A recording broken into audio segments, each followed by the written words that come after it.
देश भर में कोरोना वायरस के खतरनाक संक्रमण को रोकने के लिए लॉकडाउन को और कड़ाई से लागू किया जा रहा है।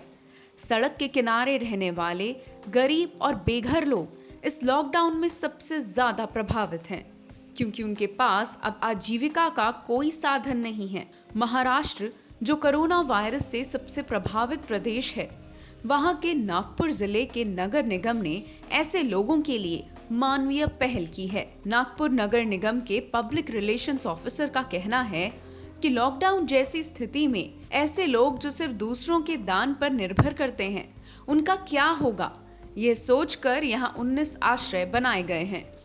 देखिए, जब लॉकडाउन डिक्लेयर किया हमारे प्रधानमंत्री नरेंद्र मोदी जी ने, तो उसके बाद में ये परिस्थिति पैदा हुई कि जो रास्ते पे जो लोग भीख मांग रहे हैं या कोई धार्मिक स्थानों के आसपास में जो लोग रह रहे हैं, उनके बारे में क्या करना है, उनके बारे में कैसे करना चाहिए, क्योंकि बिना भीख मांगे वो तो उनका गुजर बसर नहीं चल सकता। या रिलीजियस प्लेसेस जो है वहाँ पे लोग नहीं आ रहे थे, तो उनको खाने पीने में प्रॉब्लम हो रही थी। उस समय हमारे मनपा आयुक्त तुकाराम मुंडे साहब ने ये सोचा, भाई उनको सबको हम लोगों ने हमारे जो बेगर्स निवारा केंद्र हैं, जो वहाँ पर हम उनके शेल्टर होम में उनकी व्यवस्था की जाए।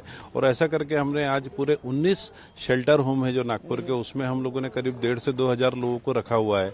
हम वहाँ पे उनके भोजन की व्यवस्था कर रहे हैं, सुबह चाय की व्यवस्था कर रहे हैं, नाश्ते की व्यवस्था कर रहे हैं।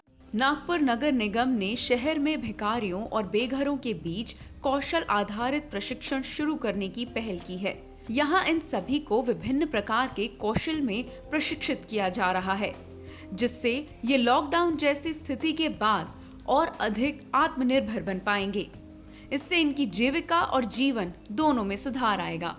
हम उनको खाना तो दे रहे हैं, लेकिन उनके मन में यह है कि भाई आगे की जिंदगी हम कैसे जिएंगे, हम क्या करेंगे। तो उस समय आयुक्त के मन में यह आया कि हमने इनको जो है एक अच्छा रोजगार अवेलेबल कराना चाहिए, और रोजगार दिलाने के लिए उनको जो हमने ट्रेनिंग भी दे रहे हैं, लेकिन उसके साथ में उनका मेकओवर भी जरूरी है, क्योंकि उनकी दाढ़ी बढ़ी हुई है, बाल बढ़े हुए हैं, उनके कपड़े अच्छे नहीं है, वो कई दिनों से नहाए हुए नहीं है। तो हम लोगों ने फिर ये शुरुआत की कि भाई सबसे पहले उनका मेकओवर किया जाए, उनको एक अच्छा नागरिक दिखाया जाए।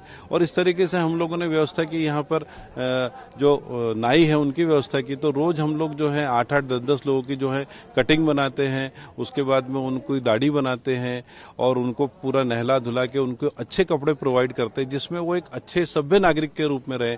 और जब ये लॉकडाउन खत्म हो, तो लॉकडाउन के बाद जब बाहर निकले तो एक अच्छे इज्जतदार नागरिक के रूप में, एक सभ्य नागरिक के रूप में उनको काम करने का मौका मिले। इसके लिए हम उनको स्किल डेवलपमेंट का भी काम कर रहे हैं, उनको अलग अलग तरीके की ट्रेनिंग दी जा रही है। नागपुर नगर निगम के कमिश्नर ने बताया कि लॉकडाउन के चलते सभी भिखारियों और बेघरों को आश्रय घरों में शिफ्ट कर दिया गया है। यहाँ उनके लिए खाने के साथ साथ रोजगार के आयाम बढ़ाने के लिए उन्हें प्रशिक्षित किया जाता है। Nagpur municipal corporation has taken a special initiative of taking care of the beggars and the homeless in Nagpur city during this lockdown. One of the major issues concerning was beggars and homeless, who have been surveyed and identified and kept in shelter homes, almost 25 in Nagpur city.